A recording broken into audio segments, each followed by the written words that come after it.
Bueno, muchas gracias por asistir a estas primeras jornadas de debate político que hemos planteado del Partido Comunista y la FEDE. La idea es debatir con el hilo conductor de la Argentina que se viene, tratando de hacer un poco de perspectiva y prospectiva. Tenemos un especialista para eso, que es el doctor Weinstein, y obviamente hablar de política, de propuesta política y diferentes enfoques y de las diferentes especialidades. Por eso está en nuestro panel el nuestro camarada Leonardo Juárez y nuestro camarada José Schulman. Después lo vamos a presentar más puntualmente para que los que no lo conocen o recordar un poco el currículum sepan bien de quién estamos hablando. La idea de esta actividad es, más que nada, tensionar en estos espacios de debate que son cada vez menos, ¿no? Porque el debate hoy se circunscribe a las redes sociales y lo único que hemos últimamente debatido son épicas vacas y propuestas que nada tienen que ver con la política en serio, ¿no? Política tomada en serio como herramienta transformadora. Esa es la idea que planteamos de este debate. Así que lo vamos a dejar con los panelistas, que ya lo vamos a presentar. Queremos antes que nada agradecer a León y a Raúl, que son los que nos prestan el local de la Musa, ¿sí? Para crear la mesa de toda la bibliografía que ustedes pueden adquirir de los tres panelistas. Tiene un costo casi nominal y un poquito más con la firma del panelista según la dedicatoria. Ya van saliendo. Bueno, muchas gracias a todos por acercarse. Esperemos que sea una jornada fructífera, está planteado de ese modo, y que sea un aporte al debate sobre todo. Lo dejo con mi camarada Fernando, que va a presentar al primer panelista, y así damos iniciada esta primera jornada, que es la primera que planteamos de muchas que van a ser, porque creemos que la construcción de la inteligencia colectiva es un ejercicio constante. Fernando Barbarán. Bueno, ya lo dijo Gonzalo todo, muchísimas gracias por venir. Muy buena concurrencia, más o menos lo que esperábamos. Muchas gracias León, Raúl, en fin, a toda la gente de la Musa. Muchas gracias José, Leo, Jorge. Bueno, arrancamos nomás. Repito, Gonzalo ya dijo todo lo que tiene que decir para la concurrencia. Ser comunista es colocarse en un lugar incómodo, muchas veces minoritario, llevando nuestros razonamientos hasta el extremo, tomando cualquier mitología que beneficie a la élite dominante. Leonardo Juárez, dirigente comunista, profesor de historia, ha participado intensamente en las luchas populares desde hace más de 30 años en las filas del Partido Comunista. Actualmente dirige el grupo de estudio Babilón y ejerce la docencia en el nivel superior. Es un valorable publicista del marxismo, publica regularmente sus artículos de análisis en los medios locales y principalmente en su columna en el Revés de la Trama, programa de radio de la FM Noticias 88.1. Tiene además publicado los libros Peronismo e Izquierda, Izquierda y Peronismo, y Reforma Agraria sí, pero del siglo XXI, libros que se pueden encontrar acá en la mesa, dirigida por las chicas. Bueno, entre otras, los temas de estos libros son cosas que iremos desarrollando también durante la jornada, ¿no? Entre otras apreciaciones del profesor Juárez. Enseguida entonces damos inicio a estas primeras jornadas de debate político acá en la ciudad de Salta, comenzando con la disertación del profesor Leonardo Juárez. Muchas gracias. Bueno, yo voy a tratar de ser acotado porque nadie es profeta en su tierra.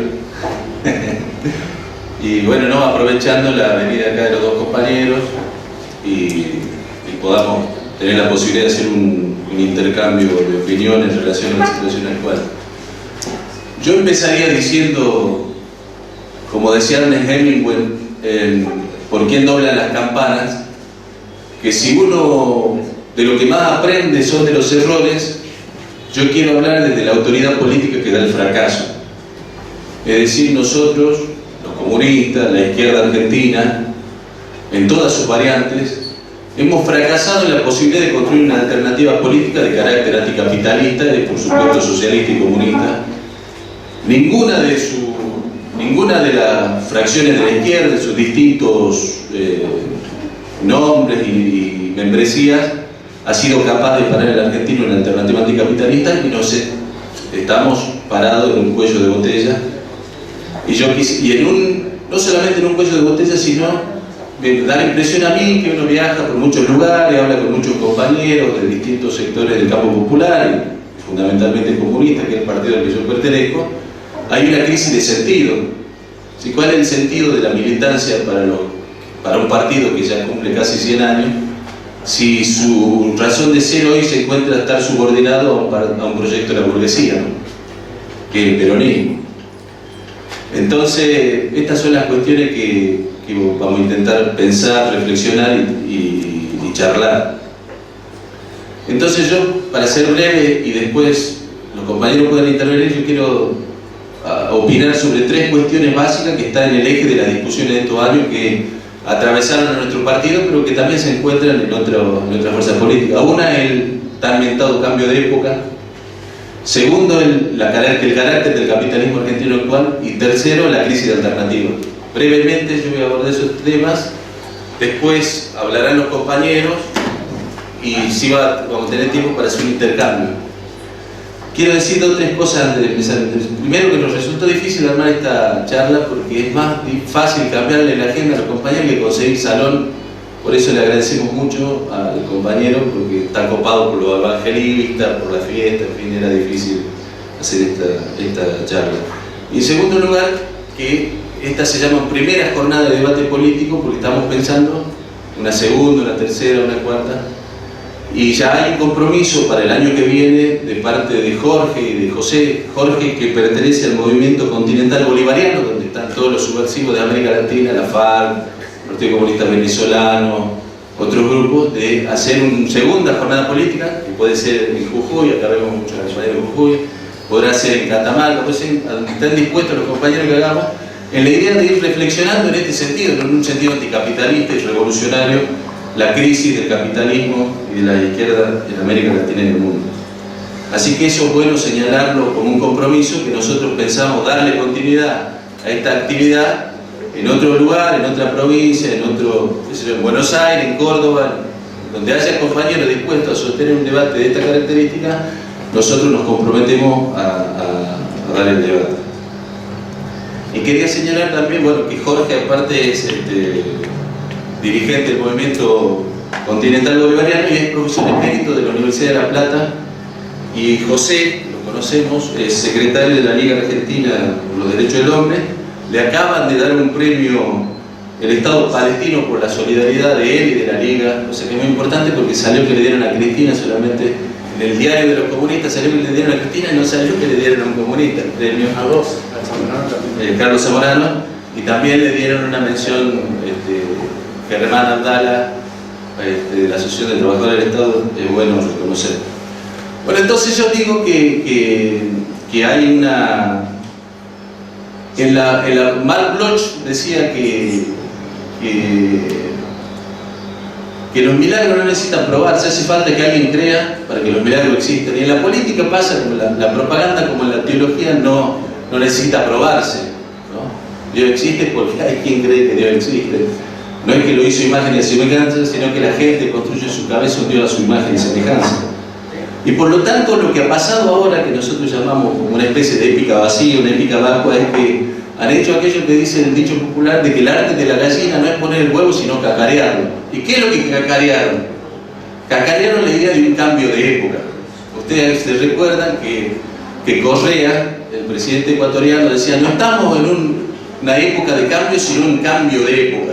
Que instaló la idea de un cambio de época, y a partir de esa idea del cambio de época se suscitaron muchas políticas nacionales e internacionales. Entonces yo quiero decir que eso no ha sido cierto, que no ha habido un cambio de época, primero explicando que los cambios de época fueron otra cosa. En primer lugar, la idea de revolución hay que tratarla con mucha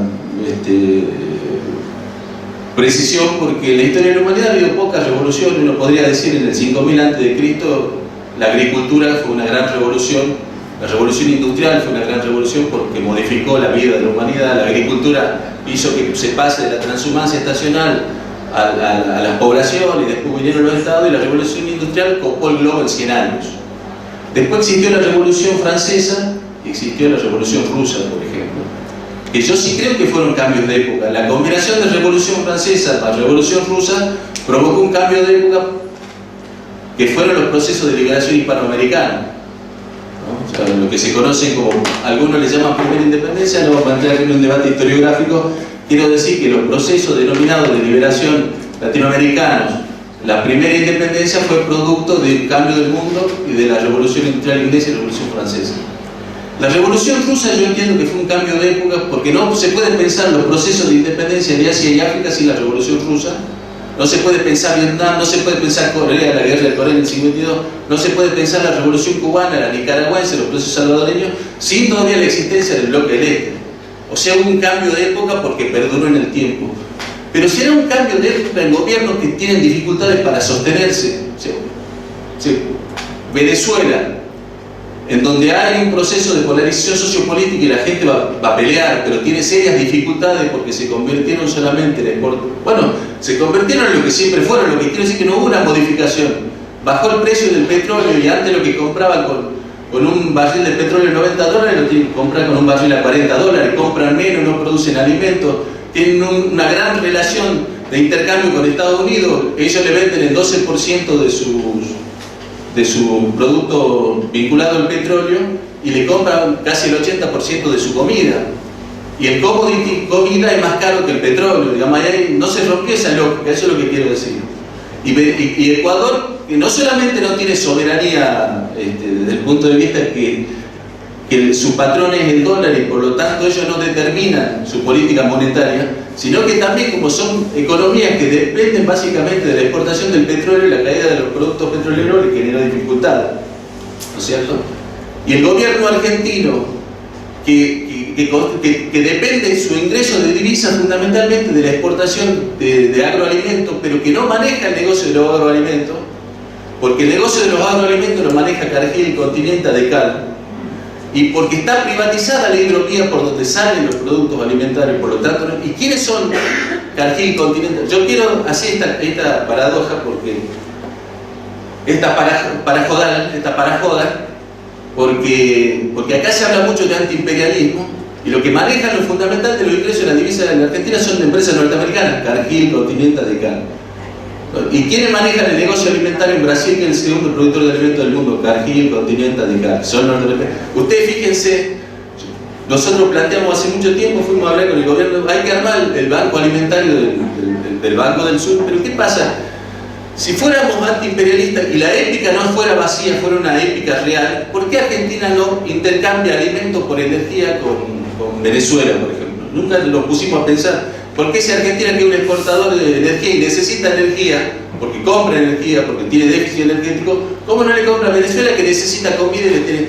¿Por qué? Porque en esta economía globalizada no es de Argentina los alimentos, los maneja Cargill. ¿Y cuál es el principal productor de alimentos del mundo? Estados Unidos. ¿Y quién maneja el negocio? La misma empresa que nosotros podríamos sacar aquí, es decir, que o nosotros tenemos algún problema de equilibrio emocional y decíamos hace un mes que estamos en cambio de época, y cómo esos gobiernos están en serias crisis con riesgo de ser intervenidos o de ser derrotados, o de que ahora un personaje como Scioli sea el presidente de la Argentina, ¿verdad? ¿Ha habido algún nivel de acumulación? ¿Fue verdadera esta épica? Nos enfrentamos, tumbamos al arca en Mar del Plata, levantamos como consigna, pero mandan los poderosos Chevron, Cargill Continental y el sistema financiero acá en Venezuela, en el Ecuador, en el Brasil, por supuesto. Brasil ya sabemos que con Levy estaban aplicando un ajuste terrible. Entonces, ¿cómo era? Era un cambio de época que duró 12 años, que duró 14 años y ahora están aplicando políticas de ajuste. No hay un nivel de movilización popular que defienda esas conquistas. Entonces, ¿qué posibilitó esto? Entonces yo lo que digo, lo digo ahora, lo digo hace mucho tiempo, están escrito que acá nunca hubo un cambio de época y que acá por lo tanto esa consigna que se vendió tanto y que el partido nuestro publica cada tanto, de que la contradicción principal es profundización y restauración, se mostró equivocada. No hay restauración de algo que no se cambió si la matriz económica sigue siendo fundamentalmente neoliberal en la Argentina y en estos países también. La matriz económica es, bueno, y el otro es el discurso del tema de la deuda externa, ¿verdad? Pero eso un poco de más adelante. Lo que quiero marcar son ejemplos concretos de que la matriz económica de estos países no se modificó y está en grupos concentrados, transnacionalizados de la economía. Porque lo que queda claro, como aprendimos durante estos 20 años, mucho de lo que escribió Jorge o Samir Amin u otros intelectuales que estudian la globalización, de que el proceso de globalización hizo que los estados nacionales, sus fronteras se hicieran más gelatinosas. No es que no existen los estados, la burguesía, los estados, pero ya no sirven para el control, como nacieron en su origen en el siglo XIX, cuando se constituyen los estados nacionales, para el control de la mano de obra, para el rol que le otorgaban los países principales en la División Internacional del Trabajo.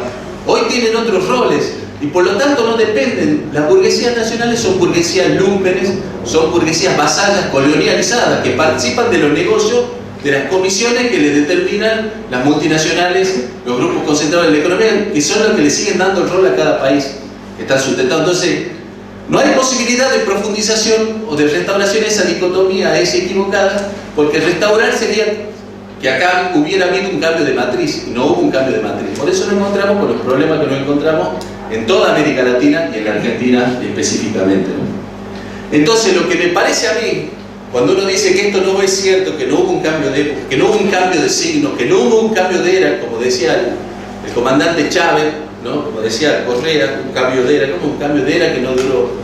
Ahora tienen problemas, no pueden dar de comer a sus pueblos y son dificultades reales. Claro que hay bloqueo norteamericano, claro que hay un hostigamiento norteamericano, pero hay problemas propios, porque ya son 16 años de gobierno y no se pudo cambiar, no hubo voluntad política o se estaban planteando otra cosa, ¿verdad? Entonces acá hay problemas y a mí me parece que hay que analizarlo. La opinión que yo tengo es que este discurso del cambio de época fue peligroso y fue nocivo para nosotros, para los revolucionarios, para aquellos que nos planteamos la idea del cambio del sistema, la idea del cambio del capitalismo por un enfoque socialista y comunista. Marx decía que era más fácil reponerse a problemas militares, era más fácil recuperarse de la derrota militar de la Comuna de París que de los problemas culturales. Entonces acá el cambio de época significó una fuga hacia una adaptación al sistema burgués y un proceso de acumulación y de relanzamiento de un capitalismo más agresivo.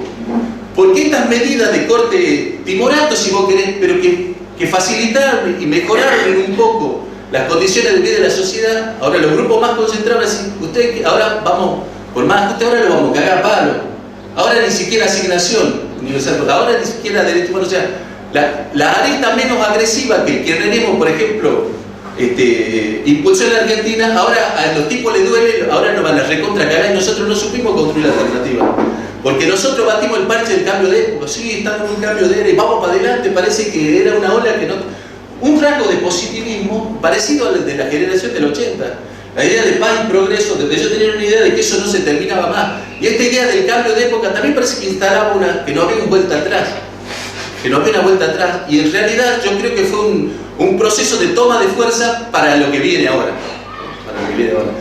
Entonces, a mí me da la impresión, y cierro la primera idea que quería desarrollar, que el cambio de época fue como un caballo de Troya, que metió de contrabando, porque no lo metió legalmente, no dijo somos la tercera vía, esos procesos no dijeron somos la tercera vía, y lo que solamente queremos, en algunos casos, en otros casos sí lo dijeron, es solamente un capitalismo humanizado, somos la tercera vía y por lo tanto queremos, no la tercera vía entre capitalismo y socialismo, sino entre neoliberalismo y socialdemocracia.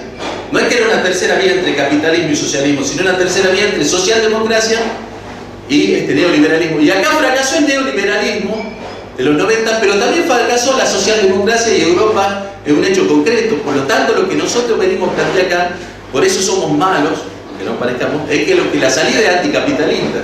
La idea del socialismo y del comunismo como una cuestión de fondo, como una cuestión, si se quiere, también de la soberanía universal de los de abajo, de los productores, de los trabajadores, ¿no? Entonces, esa primera idea, el cambio de época fue un caballo de Troya, diría yo entonces, para cerrar esta idea, en donde se metió de contrabando una adaptación al sistema,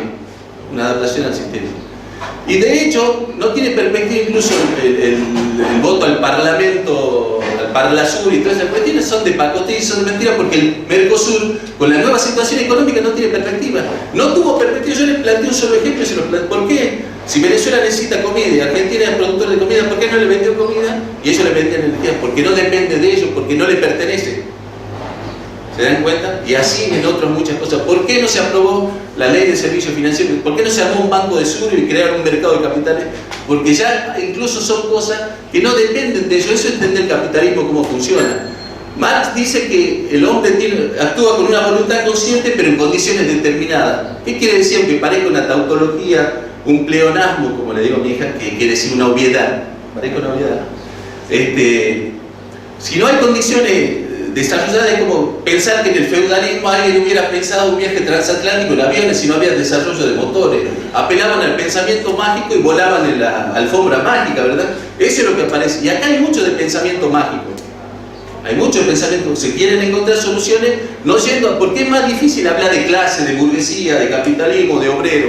No, ahora no se habla de eso, no se habla de esos términos, ¿no? Se hablan de cuestiones generales, se hablan de servicios sociales, de acciones sociales, ¿no? De estas cuestiones, se habla de progresismo, que al final es un oxímoron, en donde de caber todo no define nada. Todos son progresistas, desde Macri hasta todos esos son progresistas, nadie quiere ser de derecha. Pero nosotros tenemos que hacer análisis marxista, cuáles son los intereses que defienden, a qué clase representan y a qué clase queremos representar nosotros. Bueno, esta es la primera idea. No hay cambio de época y pintan mal las cosas para América Latina y para la Argentina, los procesos están muy cuestionados. El único que sale un poco de este proceso de degradación es el proceso boliviano con Evo, pero no tiene escala desde el punto de vista continental. Son economías más reducidas, pero puede servir como paradigma. Entonces, yo veo que se está haciendo largo, voy a omitir un tema y voy directamente al tema de la propuesta de la salida, porque los muchachos seguramente van a abundar en las cuestiones. Otra de las cosas que se me dio, el tema de la alternativa. Si uno hace un análisis de clase, y yo quiero decir en la Argentina, el partido de la gobernabilidad burguesa es el peronismo. El peronismo es el partido de la gobernabilidad burguesa, que por supuesto siempre ha sido un partido moderno. Acá el compañero dice que tiene muchas caras, pero siempre ha sido un partido moderno porque en la bipolaridad de la crisis Estados Unidos, Unión Soviética se presentó como la tercera vía. Y Perón hacía negocio con los rusos y con los Estados Unidos. Era moderno. Cuando cayó la ex Unión Soviética y el mundo se hizo unipolar, Menem se hizo del primer mundo y era peronista. Había que estar en el primer mundo. Y se hizo las relaciones carnales, era moderno porque era apto para eso, privatizaciones, privatizó todo. Cuando entró en crisis el modelo neoliberal, se hicieron progresistas. El kirchnerismo asumió un discurso progresista, pero digamos, pero sigue siendo el capitalismo porque no se producen modificaciones de fondo en la estructura económica y social, sigue siendo la gobernabilidad. Y Scioli va a ser presidente de esto pienso yo, lo vengo sosteniendo hace mucho, porque Scioli es parte del partido de la gobernabilidad. Los poderosos del mundo saben que el que le puede garantizar, que ahora sabemos que todo el mundo coincide en que vamos a un proceso de ajuste y de devaluación, lo que están discutiendo es un problema de grado, si lo hacemos en un shock o lo hacemos en 2 o 3 meses, y después vamos a ir al Banco Mundial, al Fondo Monetario, porque nosotros tenemos, dicen, una deuda externa manejable del 8% del Producto Bruto de la Argentina, pero yo siempre les digo a los muchachos, a los amigos y a los que hay que repreguntarle a Kichilov, que nosotros sabemos desde la época de los hermanos Baring, o de la Baring Brothers, como dicen, que el mecanismo de la deuda externa sigue siendo igual.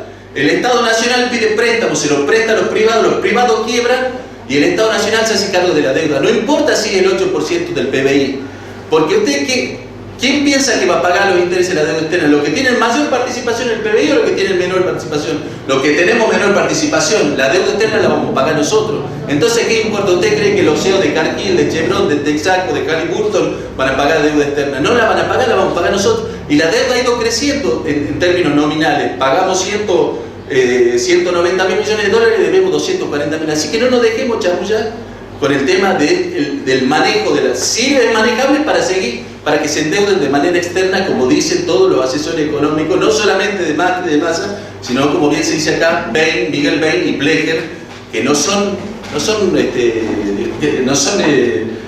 revolucionarios ni nada por el estilo, son hombres que pertenecen al establishment norteamericano y al Fondo Monetario Internacional.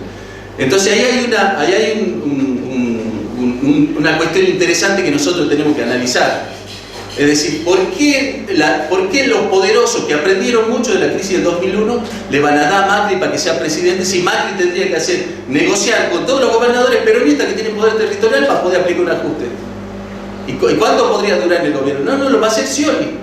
Porque Scioli ya tiene, sobre la legitimidad que tiene el gobierno de Kirchner, va a decir: nosotros vamos a aplicar el ajuste, somos más confiables y tenemos a los gobernadores de provincia que tienen poder territorial para controlar cualquier quilombo que se pueda armar. Yo digo que vamos a ese escenario, ¿no?